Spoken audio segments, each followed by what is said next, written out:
Isso. E como qualquer outro tratamento e atendimento do paciente, a gente inicia sempre pela anamnese. Sim. E se a gente não iniciar pela anamnese, a gente pode estar pecando e deixando de intervir num momento de gatilho ou condições que possam precipitar ou exacerbar a acne, né, Luiz? O que é que a gente passa, às vezes, na assistência a esse paciente? O que é que a gente deve perguntar? Não esquecer que pode interferir na condução desses pacientes. A gente tem que lembrar, né, Cláudia, que a acne é uma doença crônica. E como toda doença, ela tem vários fatores de piora, vários fatores de melhora. E nesses fatores de piora, a gente tem que lembrar de, na nossa anamnese, perguntar para o paciente. Por quê? A gente pode identificar fatores que o paciente tem uma influência maior naquele momento de piora. E a gente tem que identificar para tratar corretamente. Nem todo paciente vai ser só aqueles tópicos clássicos, nem todo paciente vai ser só procedimento, às vezes, que a gente pode fazer também.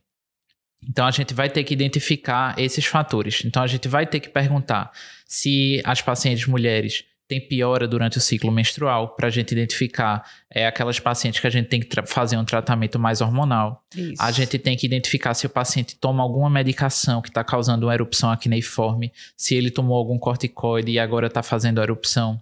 A gente tem que identificar também se está tomando algum suplemento de vitamina B12, por exemplo. Se o anticoncepcional que a mulher está usando, se ele é só de progesterona, que também é um fator de piora. Então, se a gente não fizer uma anamnese bem direcionada para esses fatores, a gente pode terminar tratando o nosso paciente não da melhor forma, mas deixando de abordar algum fator importante que está piorando naquele momento. Exatamente. A gente entende que a acne é considerada uma doença inflamatória crônica, então, como tal, ela passa por períodos mais tranquilos e períodos de exacerbação.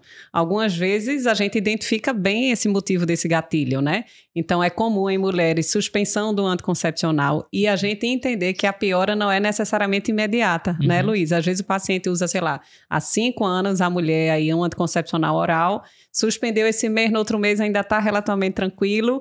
Depois de uns 3 meses vem a acne totalmente exacerbada, né? Um rosto bem pipocado. E é interessante também perceber que tem paciente que começa muitas vezes esse contraceptivo bem jovem, tipo aos 16, 17, por uma questão de cólica menstrual, por irregularidade de ciclo, SOP, enfim, diversas indicações. E em algum momento ela suspende e ainda vem dizer pra gente, mas eu nunca tive acne.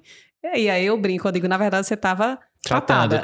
Você estava tratando indiretamente a acne e agora a gente meio que soltou seu padrão hormonal basal e aí você pode agora manifestar um padrão que você já tinha de predisposição, mas estava sendo inibido pela intervenção medicamentosa, né? Então, a gente tem que conversar, porque ele do nada piorou, do nada, eu digo, olha mais para trás. 3 meses atrás suspendeu, introduziu a medicação. Então, isso é fundamental. Corticoide é muito comum, né, Luiz, também, em situações pontuais até. Não acha que é corticoide crônico, não. Às vezes, uma amidalite, uma sinusite, faz uma medicação injetável, né? Uma betametasona intramuscular, né? De liberação mais lenta, ou oral, ciclos curtos, para um quadro alérgico, enfim, para diversas circunstâncias podem precipitar piora. Suplemento de B12, como você falou, né? Então, existem combinações que fazem para dor, né? Dor aguda, às vezes, de coluna, né? De outras circunstâncias. Suplemento, então, proteico, não é só que tem excesso de vitamina B. Excesso de vitamina B, especialmente B12, a gente já sabe que é um fator de erupção acneiforme, mas alguns suplementos proteicos, especialmente os derivados de leite, têm o poder de aumentar a seborreia, então pode precipitar acne em pacientes geneticamente predispostos. Sim. Então, além de pensar na genética, na anamnese, incluir toda essa conversa para que a gente consiga tirar esses gatilhos e possíveis exacerbadores, porque podem atrapalhar no meio do caminho. A gente está tratando tudo direitinho, mas está lá, né? Continuando o suplemento, que para ele não pode ser o mais adequado, usando medicações, essa acne não resolve, o que é isso? Que incompetência do médico, né? Enfim, e a gente tem que realmente não esquecer de abordar tudo isso. Assim como a história familiar, né, Luiz? Sim. Além dessas intervenções todas, uma coisa que a gente presta atenção, especialmente em adolescentes, são os pais.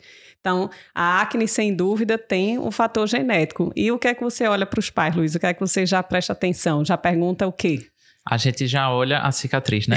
Já olha a cicatriz. A gente já olha se os pais ali... Geralmente só vem um deles, né? Ou vem o pai ou vem a mãe. A gente já olha se tem cicatriz. E pergunta. E já pergunta, né? Se do outro lado da família também o pai ou a mãe que não estão presentes, se eles tiveram quadros graves que precisaram de medicação oral, porque a gente já precisa ficar atento a isso. Para saber se o nosso paciente vai ser aquele que vai ser conduzido só com tópicos de forma mais tranquila, mas se a gente já sabe que o pai ou mãe tem acne até a idade adulta mais grave, precisou usar isotretinoína na adolescência, então a gente já vai ficar de olho que esse paciente vai possivelmente precisar de tratamentos mais agressivos. Isso, então tudo isso faz parte do contexto e a gente não pode deixar passar.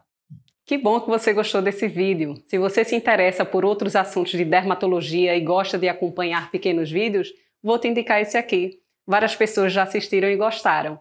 Já se você quer acompanhar e aprofundar um pouco mais o tema discutido hoje, vou te indicar o podcast original. O vídeo de hoje é só um recorte deste tema. Então, acompanhe e espero você lá.